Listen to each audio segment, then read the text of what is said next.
Ladies and gentlemen, I am SidAlpha, and we have a brand new developer to indoctrinate into the not-so-very hallowed halls of the Dirty Devs achievement holders. Those with the superlative good fortune to have this, the highest of dishonors bestowed upon them, represent some of the worst in gaming. Digital Homicide, Berdiev, Andrew Watt, Silicon Echo, Electronic Arts, Bungie, and countless asset flippers are among this most austere body of scum and villainy. A developer might find themselves on this list for a variety of reasons, but one of the easiest ways to land oneself a spot on the Dirty Devs Hall of Villainy is to engage in the tried and true practice of review manipulation and fake reviews compounded with producing an overpriced product that is not worth even 1/5 of its asking price. Such is the case as we have here tonight with Sunhand Games, the developers of the visual novel Lovely Island. Now, I know that there will be a good deal of you that frankly don't care about visual novels, and that's fine. However, even if it is a genre that you don't care about, such things should not be blithely ignored. If it is ignored, then eventually such actions as these will bleed over into genres that you do care about. So, as that is the case, I tend not to make an exception merely because it is of a genre that really doesn't hold my interest. Now, I'm going to spend a little bit of time explaining why this sort of thing is bad for any current or aspiring game developers out there in just a moment, but before I do, we'll run through the facts as we know them, and as always, links to any sources used, along with links to my social media, Discord, and Patreon will be in the description down below. So here are the facts in this case, which are thankfully pretty straightforward and don't require a good deal of explanation. The game on your screen is, as I said, Lovely Island, a visual novel developed by Sunhand Games. The issue we're dealing with in this particular instance is, again as I said, regarding review manipulation. Now on the Steam storefront page we see 3 quoted reviews from QQ Reviews, Bro Reviews, and QQ Anime. Also on the Steam storefront we have a posted Editor's Choice QQ Reviews 2018 award. Now here we also have the review from the Steam user Sidonia, which was in Russian, but it has been run through Google Translate for the purposes of this video because, let's face it, you guys might at least want to be able to read it.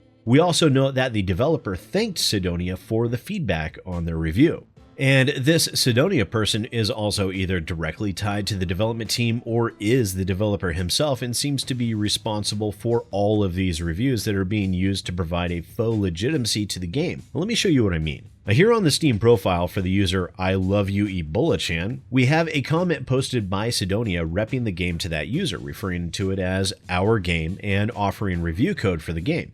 Also, those 3 groups that reviewed the game, QQ Reviews, Bro Reviews, and QQ Anime, all count Sidonia as a member. Not only that, Sidonia is an officer in 2 of them and runs the group in the 3rd. A QQ Reviews, Sidonia, Group Officer.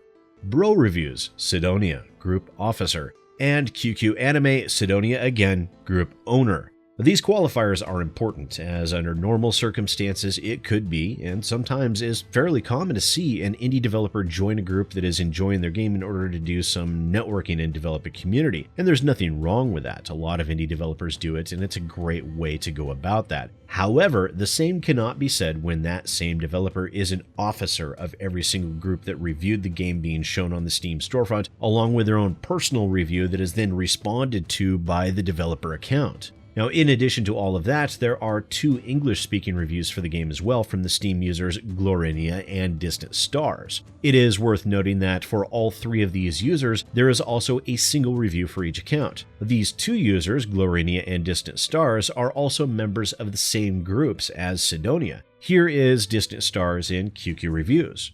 Here is Distant Stars again as a group officer of Bro Reviews. And again, we have Distant Stars in QQ Anime. And we see the same thing when we go to look for Glorinia. That account is also present in all 3 groups. Here in QQ Reviews, as a group officer in Bro Reviews, and as a group officer in QQ Anime.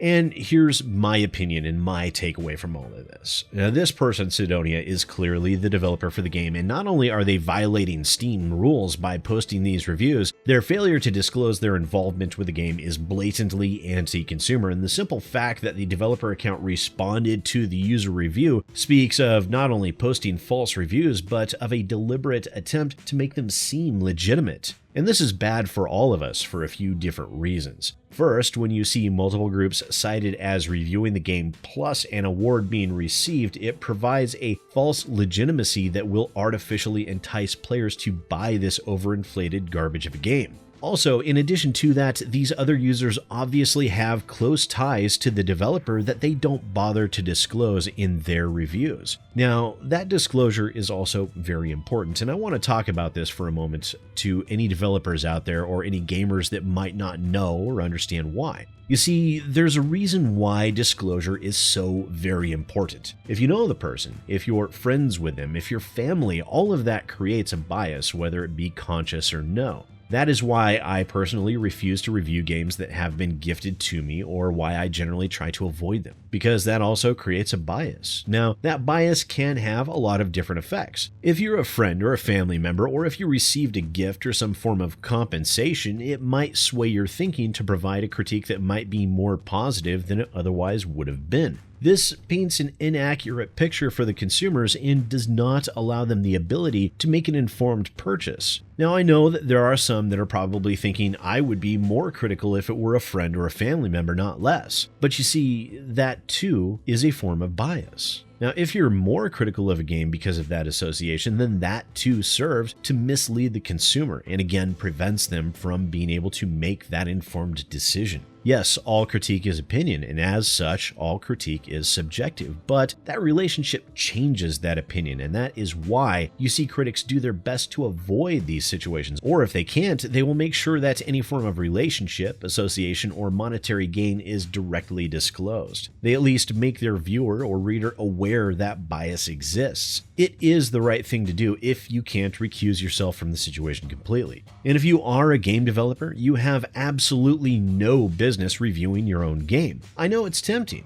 to get that little boost to help out your game when you first get going, but when you do that, you are directly and knowingly misleading your customers. You're duping them to some degree. It is dishonest behavior, and if found out, could land you on some YouTuber's list of shady developers. Not to mention, it is in clear violation of Steam rules and guidelines, and Valve has been going through and cleaning up a significant number of shady developers that have been engaging in the same behavior. So as that is the case, I will be reporting the game on Steam and emailing Valve. Fake reviews should not be tolerated. Sometimes mistakes are made, I get it. Sometimes someone just didn't think, but in reality, the ones affected are the gamers. The ones duped are the gamers, and the ones that I will always side with in situations like these are the gamers.